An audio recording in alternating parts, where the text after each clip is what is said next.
അമേരിക്കയിൽ ന്യൂയോർക്ക് സിറ്റിയിൽ ഇന്ന് ചരിത്രം പിറന്ന ദിവസമാണ്. ന്യൂയോർക്ക് സിറ്റി മേയർ തെരഞ്ഞെടുപ്പാണ് അമേരിക്കൻ രാഷ്ട്രീയ ഭൂപടത്തിൽ ചരിത്രം കുറിച്ചിരിക്കുന്നത്.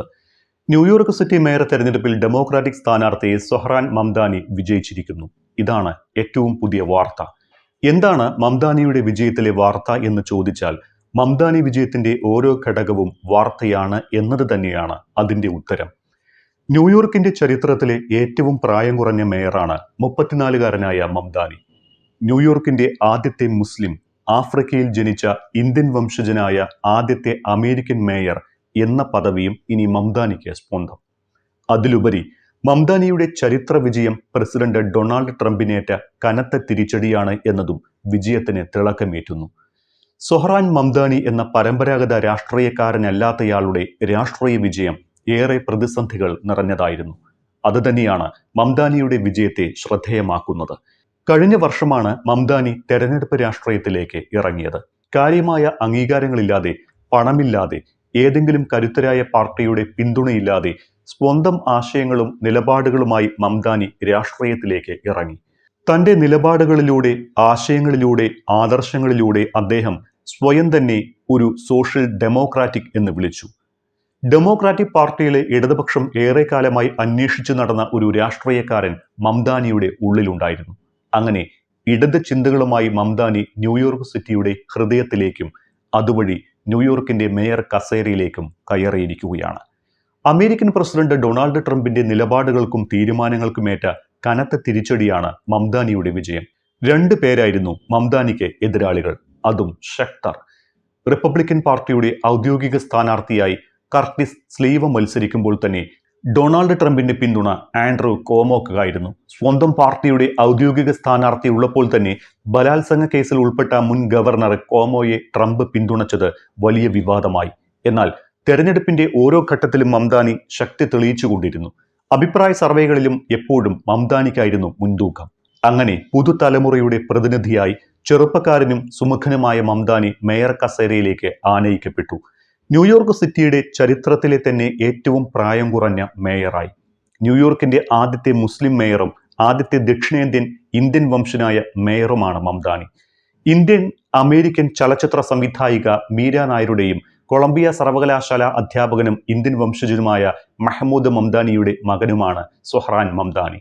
ആഫ്രിക്കൻ രാജ്യമായ ഉഗാണ്ടയിലായിരുന്നു സൊഹ്റാൻ മംദാനിയുടെ ജനനം. പ്രത്യേകിച്ച് പാർട്ടി പാരമ്പര്യമോ പിന്തുണയോ ഉണ്ടായിരുന്നില്ല എങ്കിലും ഡെമോക്രാറ്റിക് പാർട്ടിയുടെ വൈവിധ്യത്തെ പ്രതിഫലിപ്പിക്കുന്നതായിരുന്നു മംദാനിയുടെ നിലപാടുകളും വംശീയതയും. രാഷ്ട്രീയ പോരാട്ടത്തിൽ നിന്ന് ഒഴിഞ്ഞുമാറാതിരുന്ന മംദാനി ഡെമോക്രാറ്റിക് പാർട്ടിയുടെ ഇടത് രാഷ്ട്രീയം ഉയർത്തിപ്പിടിക്കുന്ന ആശയങ്ങൾ പ്രചരിപ്പിച്ചുകൊണ്ടാണ് വോട്ട് തേടിയത്. ശിശു സംരക്ഷണവും പൊതുഗതാഗത സംവിധാനത്തിലെ വികസനവും സർക്കാർ ഇടപെടലിലൂടെ നടക്കുന്ന സ്വതന്ത്ര വിപണിയും മംദാനിയുടെ തെരഞ്ഞെടുപ്പ് പ്രചാരണത്തിന് വിഷയമായി. അതോടൊപ്പം ഏറെക്കാലമായി ഡെമോക്രാറ്റിക് പാർട്ടിയിൽ നിന്ന് അകലുന്ന അടിസ്ഥാന വർഗ വോട്ടർമാരെ പാർട്ടിയിലേക്ക് ആകർഷിക്കാനും മംദാനിക്ക് കഴിഞ്ഞു. അടിസ്ഥാന സാമ്പത്തിക പ്രശ്നങ്ങളിൽ ഊന്നിയുള്ള ചർച്ചകളാണ് അദ്ദേഹത്തെ അടിസ്ഥാന വർഗങ്ങളിലേക്ക് ആകർഷിച്ചത്. എന്നാൽ അമേരിക്കയുടെ വിശാല കാഴ്ചപ്പാടിന് എതിരാണ് ഇത്തരം സ്ഥാനാർത്ഥികളെന്ന വിമർശനം മംദാനി നേരിടേണ്ടി വന്നു. മംദാനിയുടെ ഇടത് നിലപാടുകളെ റിപ്പബ്ലിക്കൻസ് നിശിതമായി വിമർശിച്ചു.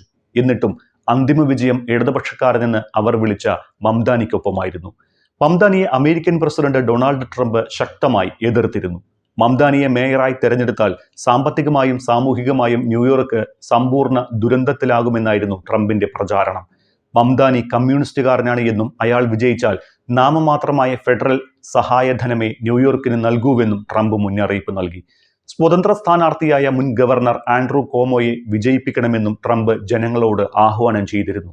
റിപ്പബ്ലിക്കൻ പാർട്ടി സ്ഥാനാർത്ഥിയായി കർട്ടിസ് സ്ലീവ മത്സരിച്ചപ്പോഴും ട്രംപിന്റെ പിന്തുണ മുൻ ഗവർണർ കൂടിയായ ബലാത്സംഗ കേസിലെ പ്രതി സ്വതന്ത്ര സ്ഥാനാർത്ഥിയായ ആൻഡ്രൂ കോമോക്കായിരുന്നു എന്നത് ശ്രദ്ധേയം.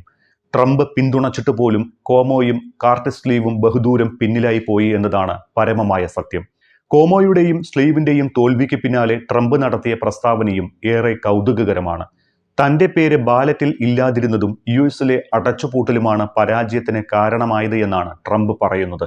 തെരഞ്ഞെടുപ്പ് ഫലങ്ങൾ പുറത്തു വന്നതിന് പിന്നാലെ സാമൂഹിക മാധ്യമമായ ട്രൂത്ത് സോഷ്യലിലൂടെയായിരുന്നു ട്രംപിന്റെ പ്രതികരണം.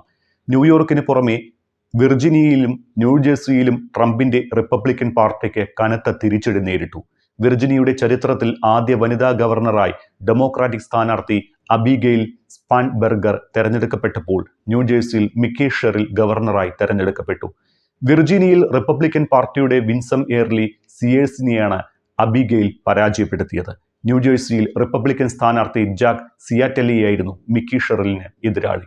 അമേരിക്കൻ പ്രസിഡന്റ് ഡൊണാൾഡ് ട്രംപിനും ഈ തോൽവി വലിയ തിരിച്ചടിയാണ് സമ്മാനിക്കുന്നത്.